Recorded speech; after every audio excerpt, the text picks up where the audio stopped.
Welcome back into the Dynasty Nerds podcast. I am your host, Garrett Price, here with my good friend, Andrew. Andrew, how you doing? Doing good, man. Appreciate it. Just excited to talk some running backs today, man. I feel like when we're talking Dynasty, a lot of the times running backs are not the most exciting thing to talk about from a Dynasty perspective, but when we're ranking and tearing these guys out, I think it makes for some very interesting conversations. Yeah, see, I love talking running back anything, tape, running back draft, running back tiers, running back rankings. Like, I think it's because I played running back growing up. So I love the running back position. Now, granted, I was much more of the Peyton Hillis style, Mike Allstott style running back. But yes, I love the running back position very, very much. So yeah, let's not waste any time. We're going to get right into it. And Andrew provided us a new style this week. He was like, look, I see what we're doing, but let me get the right guys in there and let me get the graphics. So tier list is looking pretty clean today, if I do say so myself. Andrew made sure to hook us up. There was some comments last week too, where it's like, guys, you got to understand. I guess half the people understood we were using a preset, and then the other half were like, why do you have Tyler Lockett? Why do you have this guy? Why is Quentin Johnston not on the list? XYZ.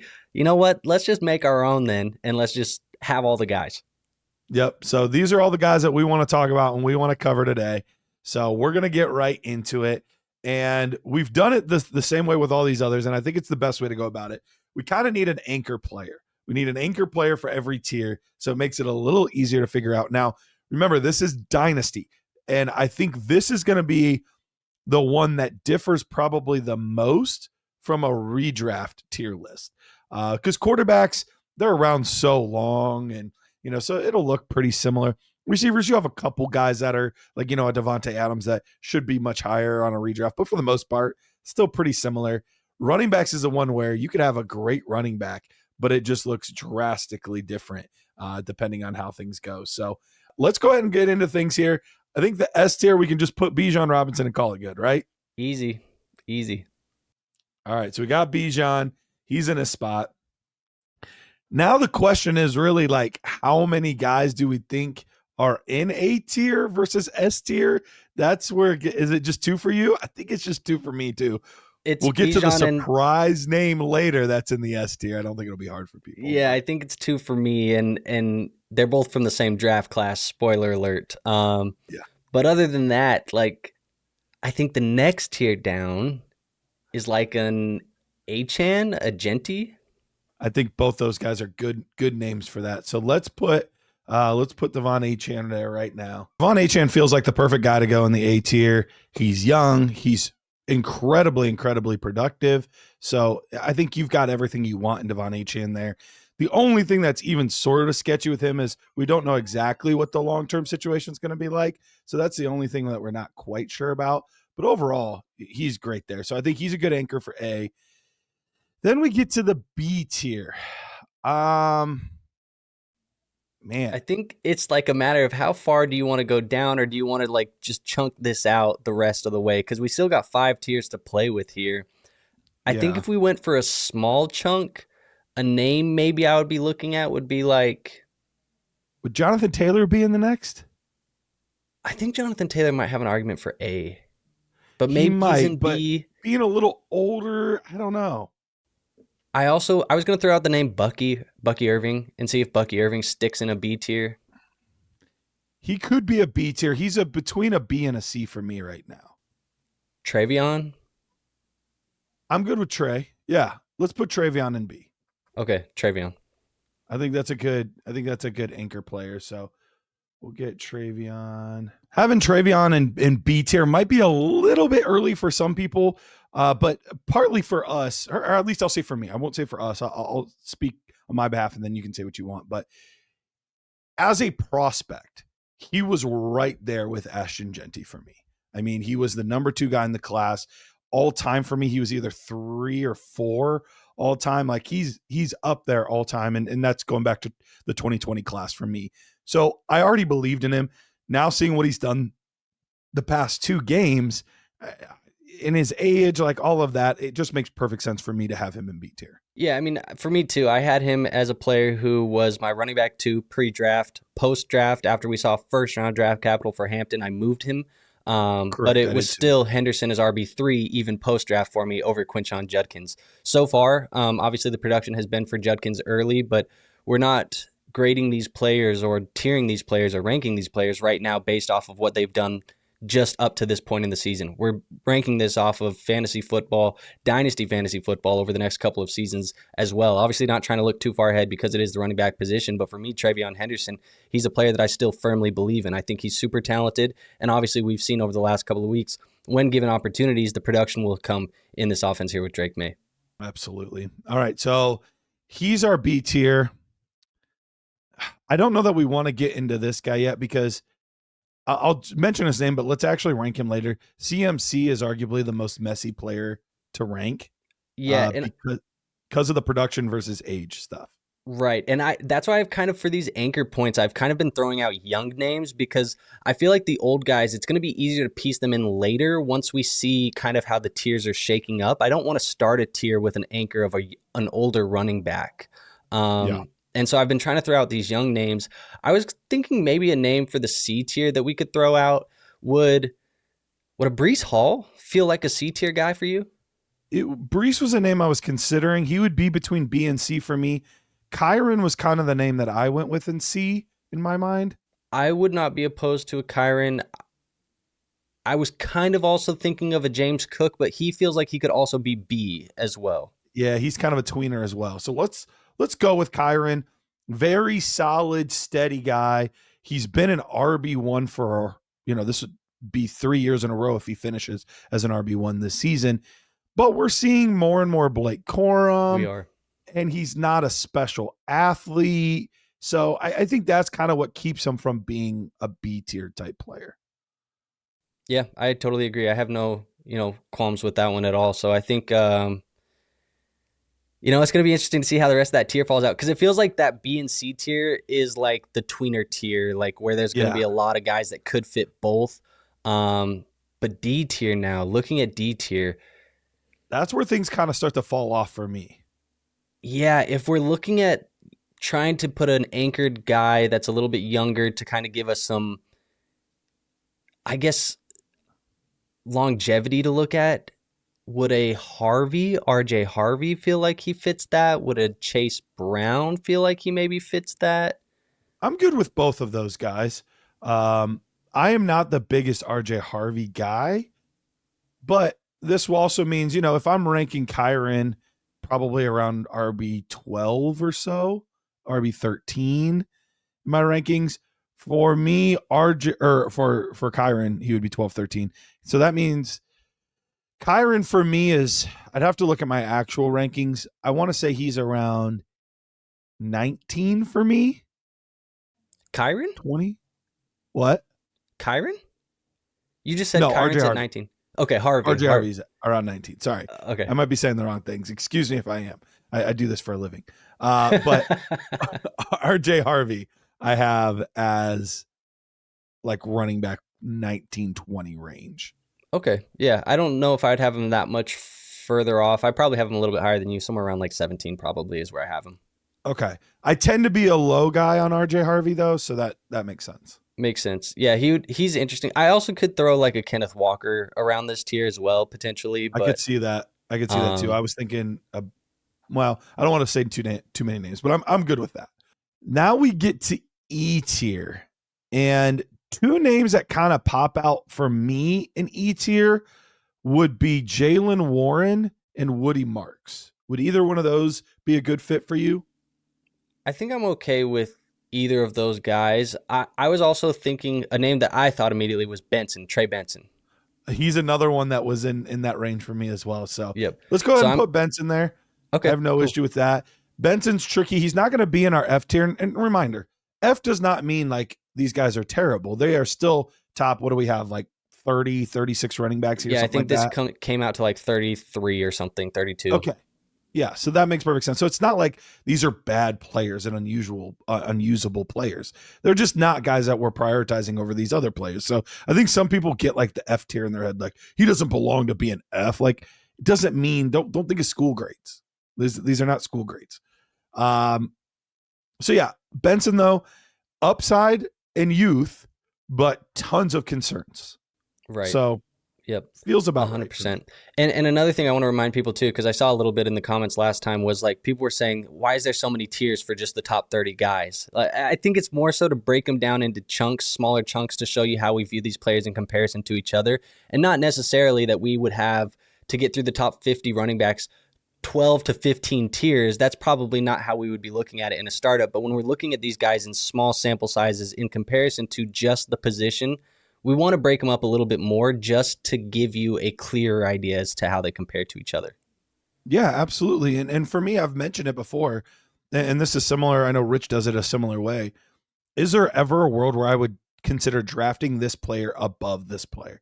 If so, they belong in the same tier. The answer is no. They belong in the tier below. So, and I think that does make things tend to be smaller tiers because of that. Like, there's only 4 or 5 guys in this range that I would consider drafting, but that's how my mind works anyway, at least when I'm drafting, is okay, who would I actually consider taking here?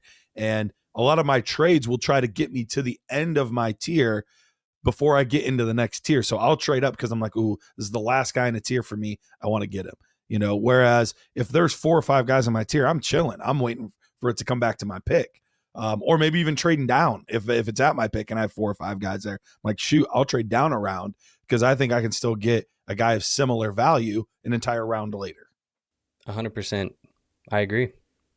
All right, last one here. And looking at the names we have here, I think we could kind of just put the first guy in the F tier. It's Aaron Jones. Good player, been around forever. He's going to get us a little bit of production here, but chances are this is the last year, if not one of the last 2 years.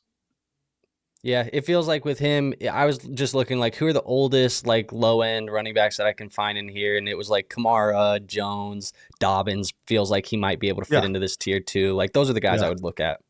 Yep. All right. So I think that fits. So now we've got our tiers. We've got our anchor point in each tier: Bijan in S, Devon Achane in A, Treveyon Henderson in B, Kyren in C, RJ Harvey in D, Trey Benson in E, and then Aaron Jones in F. So now we can kind of go through player by player. And you already mentioned him for the F tier, so I think it's pretty safe to put him here. Alvin Kamara, this is the end of the road for him. He's had a great career, but he's already talked about drinking Mai Tais on the beach. Yeah, I mean, it feels like for me, like if Aaron Jones is the anchor point or the poster child for the F tier right now, Aaron Jones has been more productive than Alvin Kamara this year. He's in a better offense. I think too, obviously, Alvin Kamara has been very productive for us in the past, but it just feels like right now we're seeing the end of Alvin Kamara's high-end production tier. And he even said too, like you said, with the thinking about drinking Mai Tais, he said if it's not New Orleans, he doesn't want to play football anymore. And so anybody who says, well, let Kamara go to a contender and the value will go up, he doesn't want to. He just wants to play in New Orleans. And if he's not there, he wants to leave and go enjoy life outside of football. So this is it for Kamara. What you're getting right now, unless you see a drastic change of offensive efficiency, quarterback play, all of these things next year, this is probably what it is for Kamara the rest of the way. Absolutely. Ashton Genty, I know, especially after that game last night, you're like, what the heck? Like, this team doesn't even want to run the football. Like, this is a guy that needs carries and rhythm, and they're not giving it to him. But I still can't remove him from the A tier. He was such a good prospect, and he can do it both in the rushing and the receiving game. So if there's any buy low opportunity on Genty, I'm doing it. I'm buying, but I still think he belongs in the A tier for dynasty purposes. Yeah, I mean, I think a lot of the issues too with Genty has been yards before contact, right? Like he has the fewest in the NFL. That was talked about on numerous occasions last night on the game. It's like he cannot even get to the line of scrimmage before he has a defender on him. And it's hard for any running back to be successful there. Obviously, you have to look at this and say, okay, how much do we trust the Raiders to improve this offensive line over the next couple of years? I don't know. I can't tell you how much I trust the Raiders to do that for him, but I do know that Ashton Genty is talented, and I do know that he does get volume. So that's kind of the two things that I want to look at for him right now. It can improve, but for now, like you said, very, very, very good prospect, a player that is still super young, and he has elite draft capital. So we probably still have to factor all of that into the early days of ranking Ashton Genty still. Absolutely. Breece is tough for me, man. He is kind of an Ashton Genty. His beginning of his career has been Ashton Genty like so far, where you see games where he'll just put up monster numbers. But he's doing it, it feels like, with one arm tied behind his back because he hasn't had good offensive play, had good offensive line play. He's had to do a lot of it on his own. I know he's a little bit older, but he's only 24. So he'll be 25 next year, and he's a free agent. So that's what makes him one of the most difficult ones to rank, because he could go a lot of different places. But if he's back in New York, which I highly doubt, but if he's back in New York long term, he's a D tier. If he's with Kansas City, he's a B, maybe even A tier. So where do we want to put this guy? It's tough for me to say, and I agree. It's because of all the things that you said. I would be dumbfounded if he re-signed with New York, because not only was he so vocal at the trade deadline that he was pissed and annoyed that he was still a New York Jet, but the fact that then you enter free agency and it is your option now to sign that contract or not sign the contract. And if he's feeling any type of way, I mean, obviously things can still happen in the back half of the year. Maybe Aaron Glenn gets him to buy in and XYZ. They have conversations. Feelings change. That's fine. But as of right now, it feels like he doesn't want to be there. So I would expect him to leave. It's just a matter of where. And I think that's where the unknown, the uncertainty comes with him.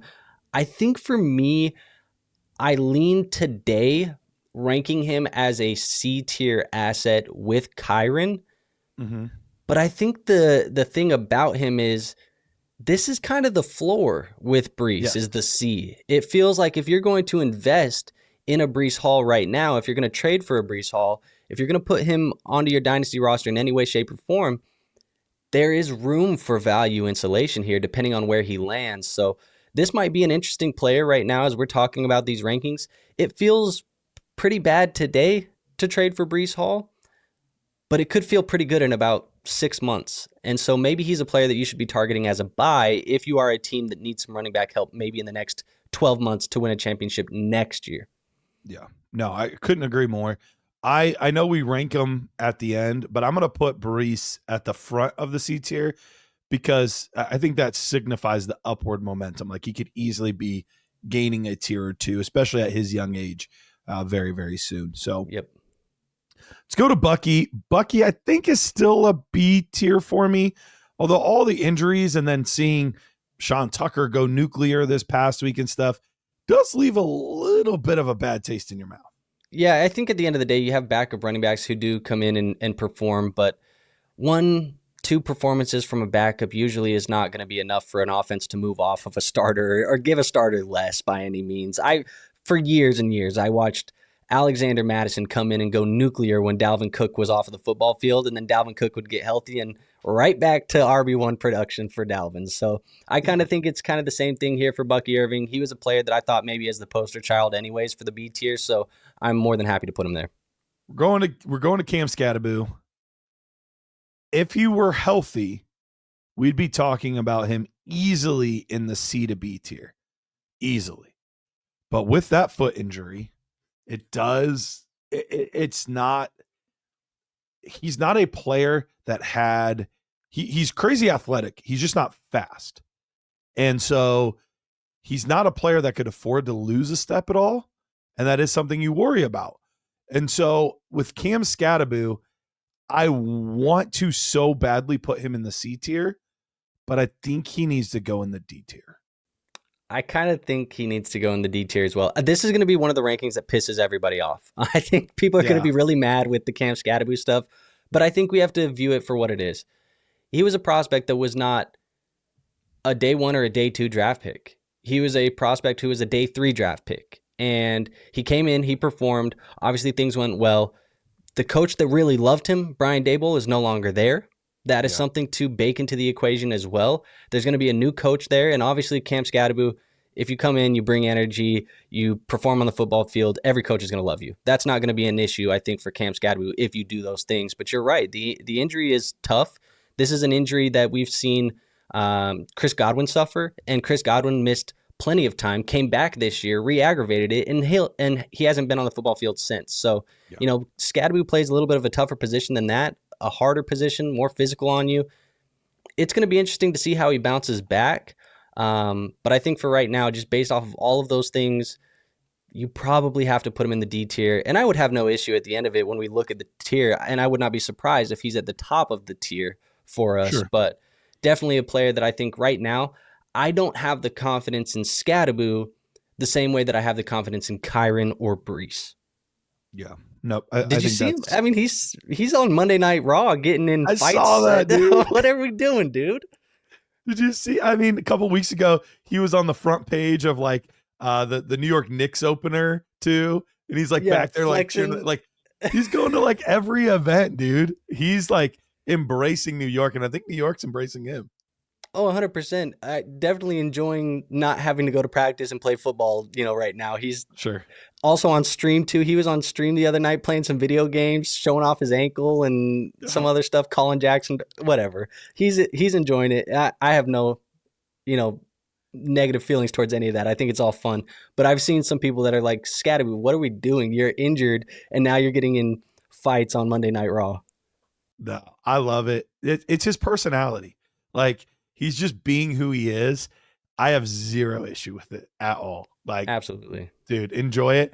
And it's only going to make you more likable and more marketable, and which, like it or not, for us fantasy people, that only raises his value. Like, the more likable and marketable he is, the more teams want to use him and have him around. And like, you get more fans, people that like watching you, people that like rooting for you. And then in fantasy, those people want you on their fantasy team, so his value goes up. So I can trade you Cam Skattebo for more because he's more liked by everybody. Here's another guy that's been very liked and has had a hive of fans, Chase Brown. Chase Brown he had a terrible start to the season, coinciding with the Joe Burrow injury, but he's played a lot better as of recently. For me, it's still a D tier for me. I don't feel comfortable putting him in the C tier. I can't see a scenario I'd draft him over a Breece, over a Kyren, but I do see him in that Skattebo, RJ Harvey range for me. Where do you have him? Yeah, I was kind of a tweener between C and D with him. If you want to put him at the top of the D or somewhere like that, that's fine with me. I think this is a player where I got a lot of pushback this offseason. I talked about him a lot early on in the offseason as a sell. Somebody that I didn't believe was going to meet the value in which he was being valued at in, April and May, where he was going as a top 10 dynasty running back, top 12 dynasty running back, and he hasn't performed as such. He's running back 19 right now on Keep Trade Cut. He's a player that just, like you said, has been up and down, and part of that is not his fault. Part of that has been the offense a little bit, but then when Joe Flacco got here, we saw a bounce back.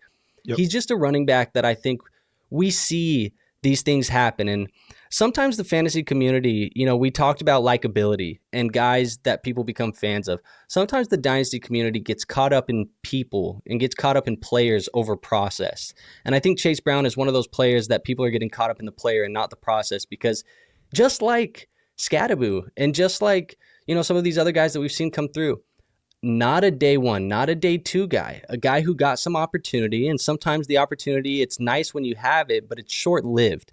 And I would not be surprised that, seeing the way that Chase Brown has performed, is this a team that eventually, maybe this offseason, maybe next offseason after that, do they just look at it and say, we need somebody else. We can't just keep throwing Chase Brown out by himself. We need to either spell him with somebody, or we need to just get an upgrade down the road when his contract is going to be up here in just a little bit. So I think it's going to be interesting to see how it goes with Chase Brown. It's a process over players thing for me right now.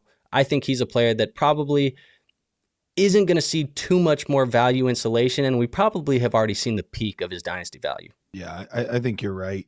And when you do as well as he does in the receiving game, I think he's always going to have a role. He's always going to be around. So in that sense, I'm not going to like bury him.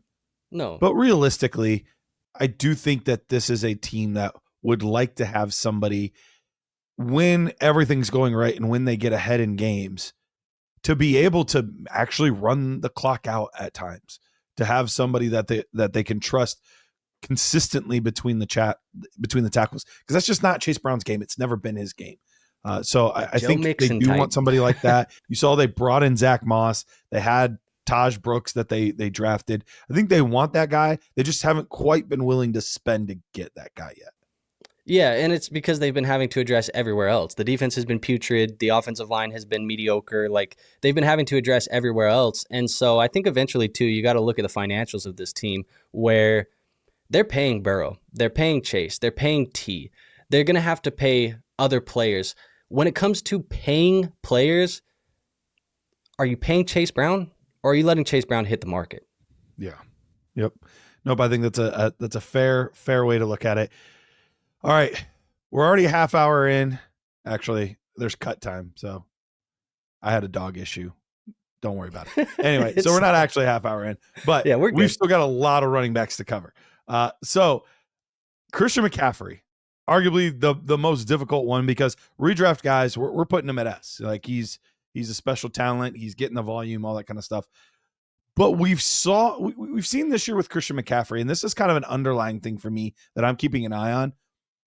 He has not been as explosive as he's been in the past. Now, maybe that's a function of the offense and not being as good of an offense, but I think maybe he got it might be his first, if he actually did it this week, his first carry over 20 yards all season, which is interesting. His yards per carry is as low as we've seen it.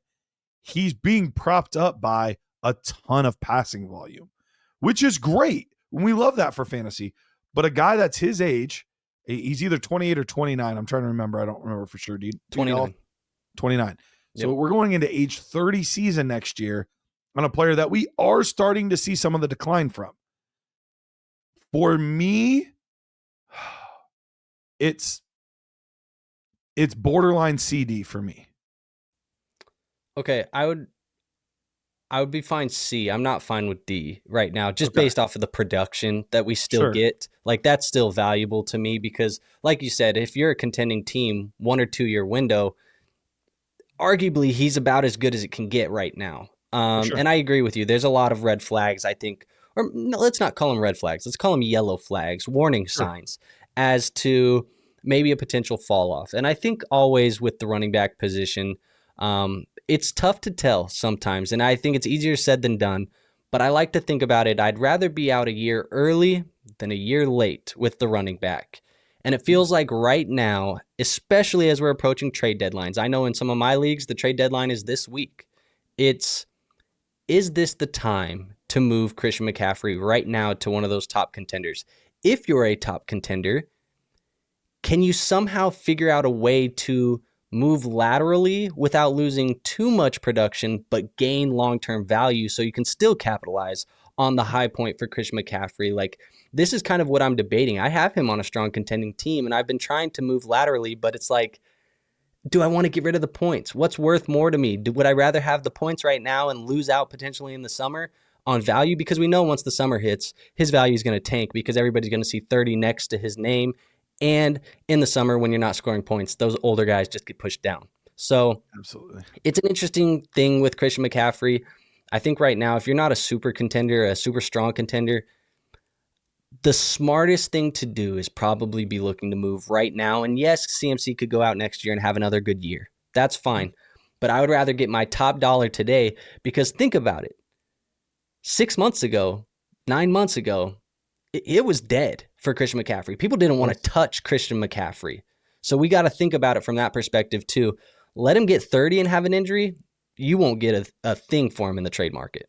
Hey, Nerd Herd, want to tell you about a show that we've been doing live on YouTube where we go over your teams and we talk about how to fix your broken roster. It's called Roster Rescue. We do it live every single Monday at noon Eastern time. And if you want to get a part of that, just head to our Dynasty Nerds homepage, go under the store tab, and you'll find Roster Rescue right there. Perfect opportunity to get your rosters in shape before the season or even in the middle of the season to make sure that you can win a championship. DeAndre Swift, I don't think we need to spend a ton of time with him. He feels pretty safely in the E tier for me. Or am I wrong? Yeah, DE. I'm okay if you want to throw him E. He's a guy that is not young anymore. And even though he's had a decent season, it's still not carrying our teams in any way, shape, or form. And we'll see how the other guy on the team plays. And I don't know. There's just a lot of iffiness there. So for me, I don't ever see myself drafting him over Harvey, over Skattebo, over Chase. I just can't see it.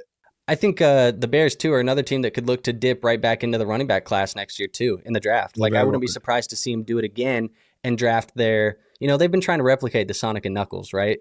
Like, they've drafted the Knuckles, I think, in Monangai. Mm-hmm. Go draft your Sonic now and then have Ben Johnson have both of his choices at running back. Swift wasn't his choice. No. I mean, it's a pie in the sky, and they have some legitimate needs on defense. But Jeremiah Love would look really fun in this offense. Hey, I want Jeremiah Love in Minnesota. Let's not put him over there in Chicago. I want him in Minnesota. I'd be fine with him in Minnesota because I was trying to put Treveyon Henderson in Minnesota all offseason. It would have been a great fit. It would have been a great fit. I think Love is the same thing. He would be a great fit. And I also think, too, Minnesota, they've been lacking this year in establishing the run. The run hasn't worked that well for them so far this year. And a little bit of that is Aaron Jones has been hurt. But getting another running back in Minnesota, I think, would be good for everybody. Montgomery, he's probably F now, right? F tier, yeah. Yeah, okay. How about Henry? Henry, age-wise, definitely should be in the F tier, but he's still producing. Yeah, he's got to be below Christian McCaffrey, I think, because he's not producing as high-end as CMC. He's either D or E for me right now. I'm okay to put him in D. I think I'd rather E. Okay, I'm okay with that. I'm not going to argue that one. Yeah, and we can put him at the top later if we need to, but I think age-wise, in a startup, I don't think I can justify taking him above those guys. Yeah. It's tough. All right, we've got our only other S tier player, right? Easy. Yep. Jahmyr Gibbs, if you're listening online or you're listening podcast for him, it's Jahmyr Gibbs. James Cook. I think he's a B. Probably. You say that kind of with question. Is that question that he should maybe be A, or is that question that he should be in C? It's closer to C than A for me. He feels pretty solid in B, though. I'm fine putting him in B because I would say that it feels like he's closer to A than he is C, but I'm okay with B. Let's do B. That's the middle ground for us. Okay, because he had a baller start to the season. I mean, awesome start. But he's cooled off a lot since then. And played some tougher defenses. Yes. And he's 26. So he's not as young as some of these other guys that we're talking about as well. Yeah, I mean, I think he feels like he would be. I mean, seeing him right there next to Bucky feels pretty good. I mean, that feels like right where he should be. Absolutely. All right, here's my boy, Javonte Williams. My heart says C, but it's probably D. I was right between C and D. I think he's either got to be at the back of C or the top of D. It's somewhere around those. It's hard because he's 25. So, I mean, age is still not too bad, but we don't know where he's going to be. Yeah, I think he's earned another contract with Dallas. I think so too. So I don't think they'll move off of him. It's a matter of, do they bring in any more running back competition that's not Miles Sanders or these other guys? Sure. I'm going to play it conservative and put him at the front of D. If you want to put him at the back of C, I'm not going to fight you on it. All right, let's put him at the back of C for now. We'll see. Okay, because I think the production's been good enough that you can make a real argument here. That's all I needed was a little nudge. That was all I needed. All right, Jaylen Warren. I think he's a pretty clear E for me. Yeah, I mean he's right there with Benson. I think he's not up in the D tier with Chase Brown, so I would put him in the E tier. Okay, man, this one hurts the heart because dude has overcome so much and looked good doing it. But I think he's got to be in the F tier. Yeah, it's just the age, I think, really with him, right? Like he's 27, he's going to be 28 next season. Probably a player is Denver going to give him another contract? Maybe, maybe not. Like, I think he could have earned one. Does RJ Harvey pop off in the back half of the year that makes him say, like, hey, we don't really need Dobbins? Like, there's a bunch of questions, I think, with this where it's hard to predict the future for Dobbins. And this is another team that I could see. It's a decent, right now, we're going to talk about on tomorrow's show, but it's a pretty decent free agent market for the running backs.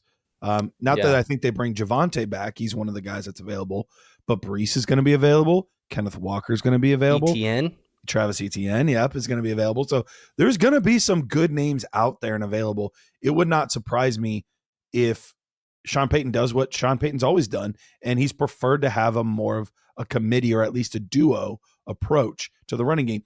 All those great years for Alvin Kamara, Latavius Murray was there. Who's the guy from Alabama that won the Heisman? Mark Ingram.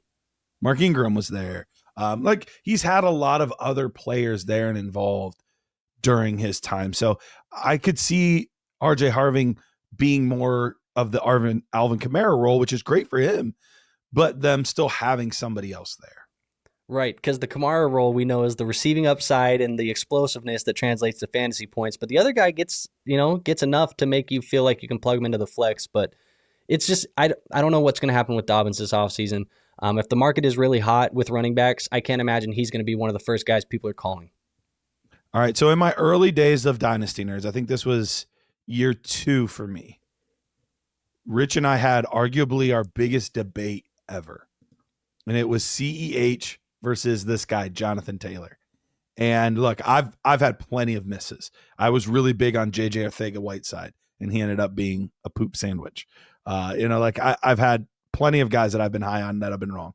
But that was one of the big hits for me, and it reflected in all my drafts. If I ever had the choice between Jonathan Taylor and CEH, I took Jonathan Taylor every time. And it set my team ahead quite a bit in a lot of those leagues versus if I had CEH, it would have really set me back.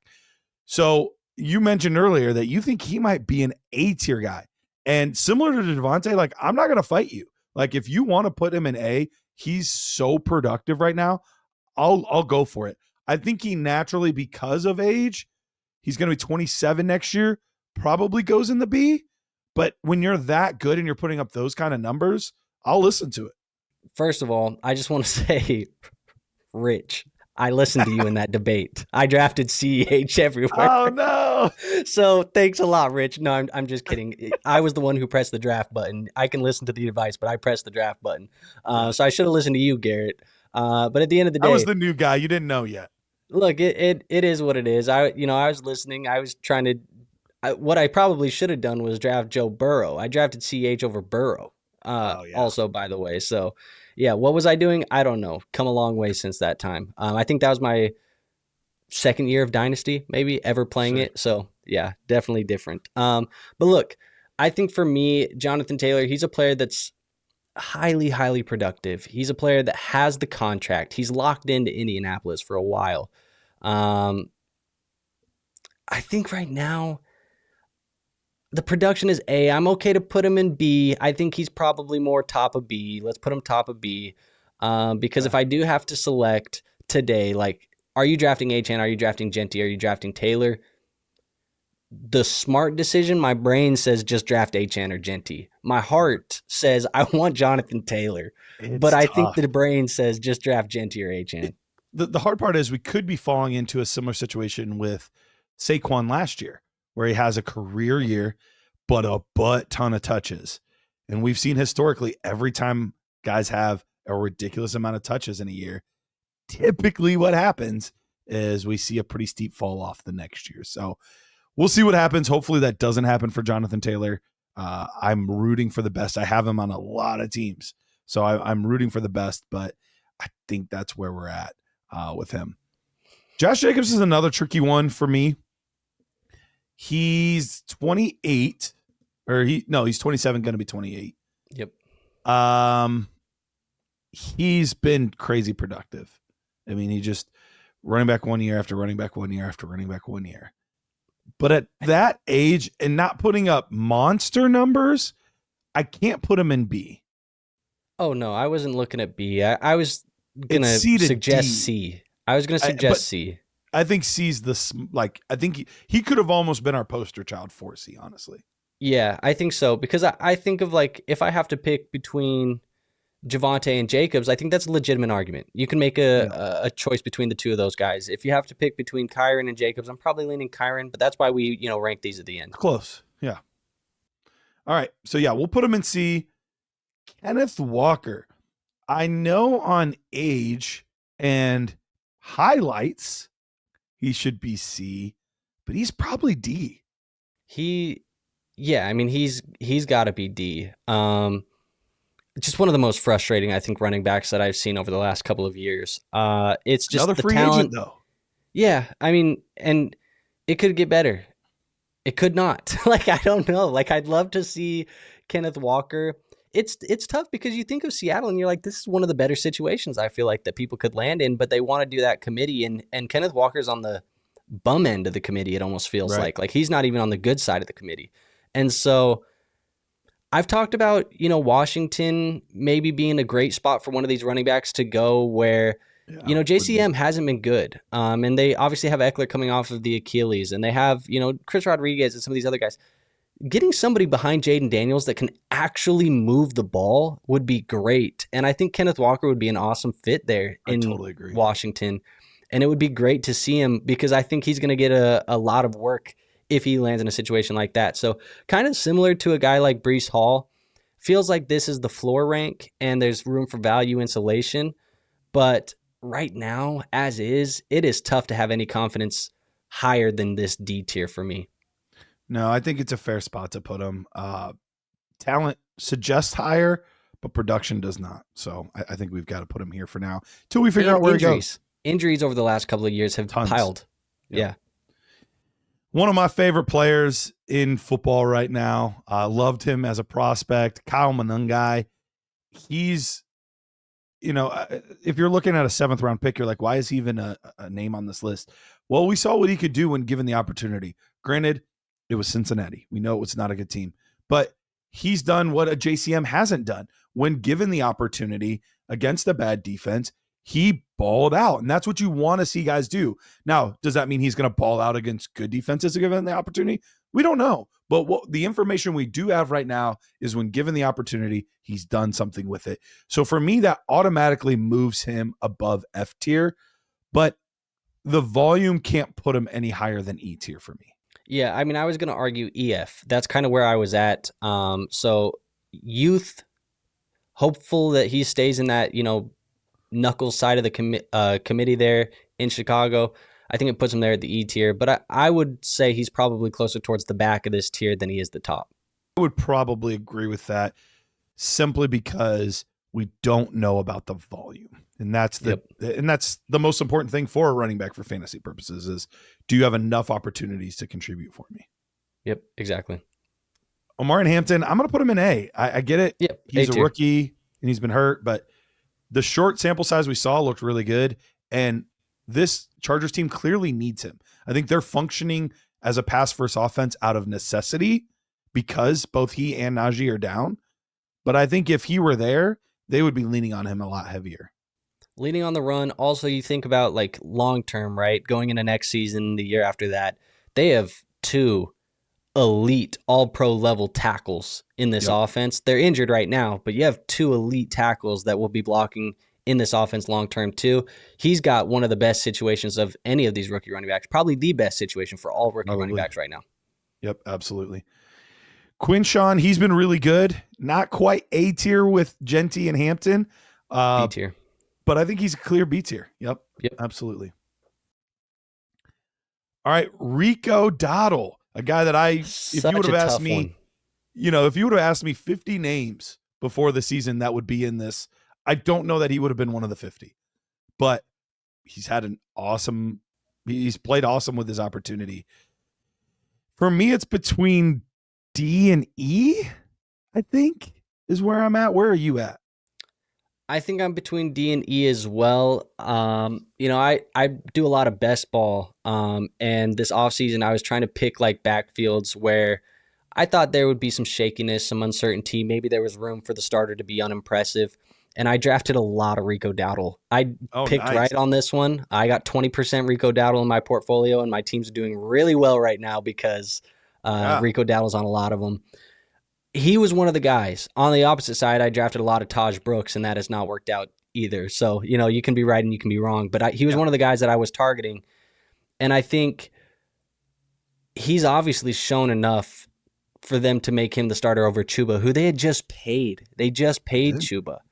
And so he's kind of an interesting guy. He's not on the list, too. I think Chuba would be interesting to kind of figure out where he would go. But I think for me with Rico, I'm probably going to put him in the E tier Okay. because I'm questioning myself whether, like, if I have to pick today, one, is Carolina going to make the decision again to go, hey, we just paid a guy who had a 1-year wonder. Are we going to do it again with Rico and now have two of these guys on the team?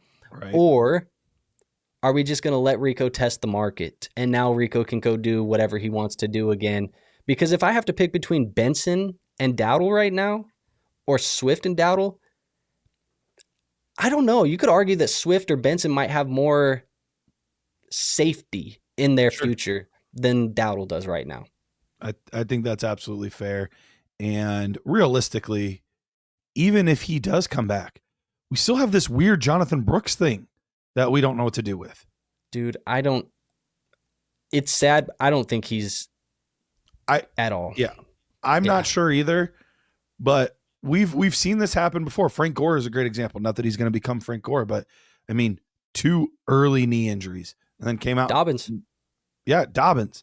So, I mean, like, these things do happen sometimes and they can be fine, but it is a tough road.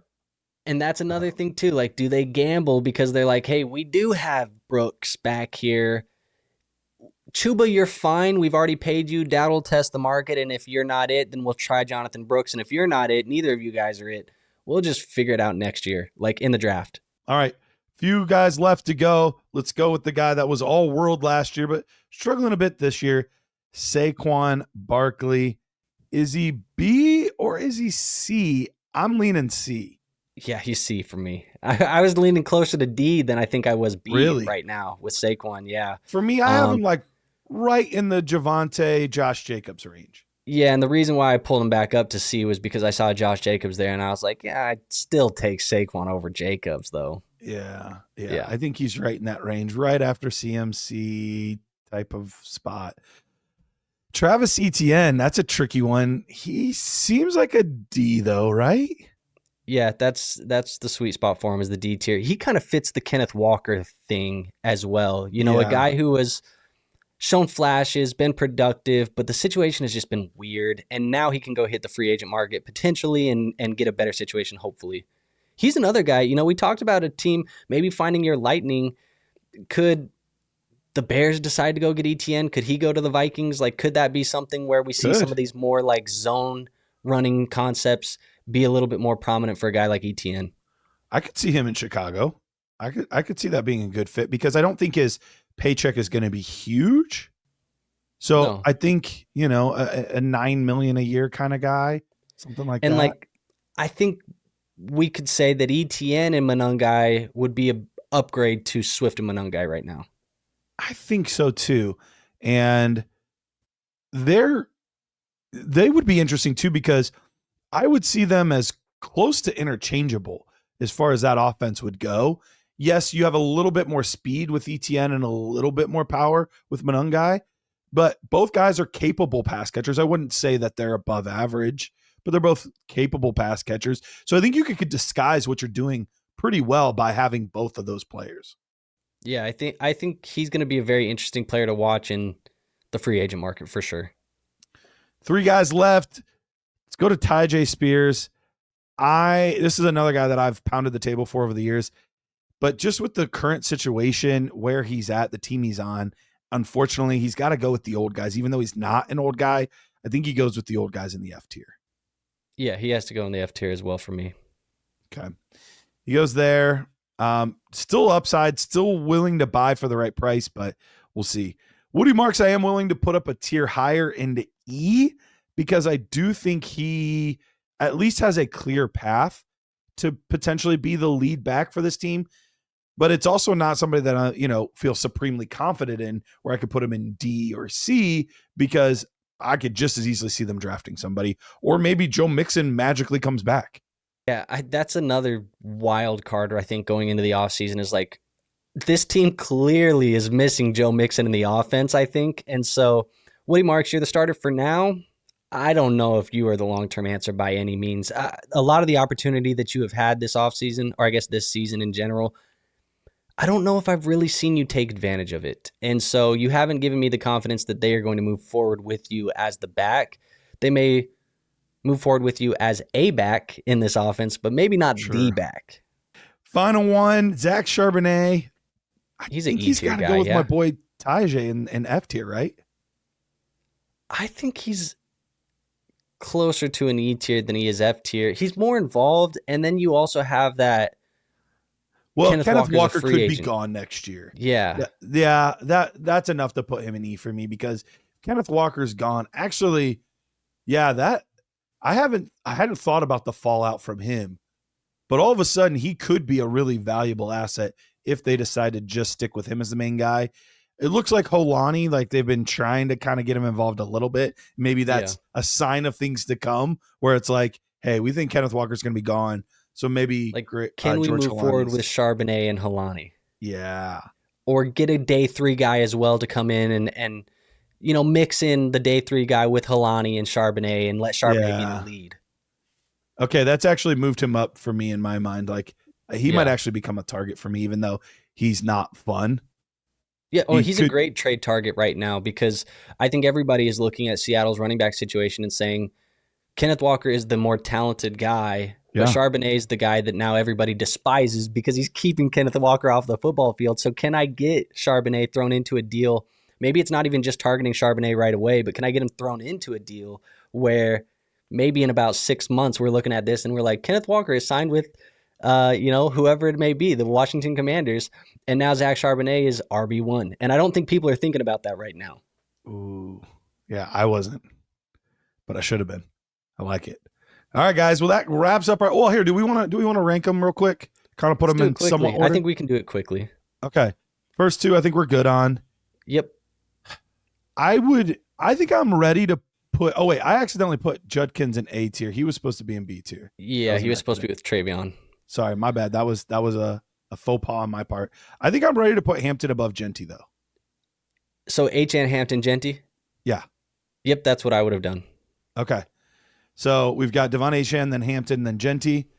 Then we've got in B tier, Jonathan Taylor, Treveyon Henderson, Bucky Irving, James Cook, Quinshon Judkins. I would have Judkins a little bit higher, but I have no real issue with that order. Yeah, I want to keep Taylor at the top. And then I would pull Judkins up as well. I'd put him over Bucky and Cook. And then maybe Cook, then Bucky. Yeah, I have no strong opinions with those 2 guys. They're interchangeable, I think. Okay. But it's the contract, I think, is why I'm good with Cook above Irving. Oh, yeah, that makes sense. I'd flip-flop on how I feel about Judkins and Henderson, but I think I'm going to stick to my pre-draft analysis of Henderson just because we haven't seen enough at the NFL level yet. For the C tier, I think Breece should probably stay at the top, right? Yeah, and I think I would still have Kyren second. Okay. Would you agree with that or no? I think so. I think the only move I would make is probably this. I would probably go Breece, Kyren, McCaffrey, Barkley, Javonte, Jacobs. Yeah, I'm not opposed to this. I think I may consider Jacobs over Javonte, but the age difference is also something I think I need to consider. I think also it's part of the reason why I'm not fully confident in Javonte over Jacobs is because there's no contract. Yeah. Yeah. All right. Well, I'm fine moving him. I don't have a strong enough opinion on that, so I'm fine with They're him. They're pretty interchangeable there, I think. Yeah, you get a few years with one, but you get a little more security with the other. Yeah. So. D tier. I feel like I want to mix this one up a lot. Yeah, probably. I think, how would I do it? It would probably go. I think I'm still keeping Chase at the top. Are you? Okay. I think so. I would probably have him lower, but it's hard because honestly, this might be the most perfect tier of all of them because depending on the situation, I could see myself drafting almost any one of these guys over the other one. Okay, so let's think of it like this. Who would your top 3 be? You have to cut 2 out of this list. Yeah. Out of Chase Brown, RJ Harvey, Cam Skattebo, Kenneth Walker, and Travis Etienne. For me, it would probably be Skattebo, Etienne, Walker. Okay. Who would yours? I think Chase, Skattebo, Etienne. Okay. So we definitely... So we both had Skattebo and Etienne up there, so we probably need to go Skattebo 1, Etienne 2. Okay. Then Chase, Harvey, Walker? Yeah, I think Harvey's found his way to the back of the tier. Because you didn't have Harvey, right? I didn't have him in the top 3. So it's got to be something like this. I did. Okay, so we're going to go Skattebo, Etienne, Chase Brown, Kenneth Walker, RJ Harvey. Yeah, but this tier is so tight that I feel like you could go anyway. Throw them all in, Yahtzee. Throw them all in and see what comes out. If I've drafted young, up to the point where I'm making this selection, I could go Harvey number 1. And I have a young team with Harvey number 1. Yeah. I could see it. E is the biggest tier that we have overall. We have 8 players in the E tier. Ooh.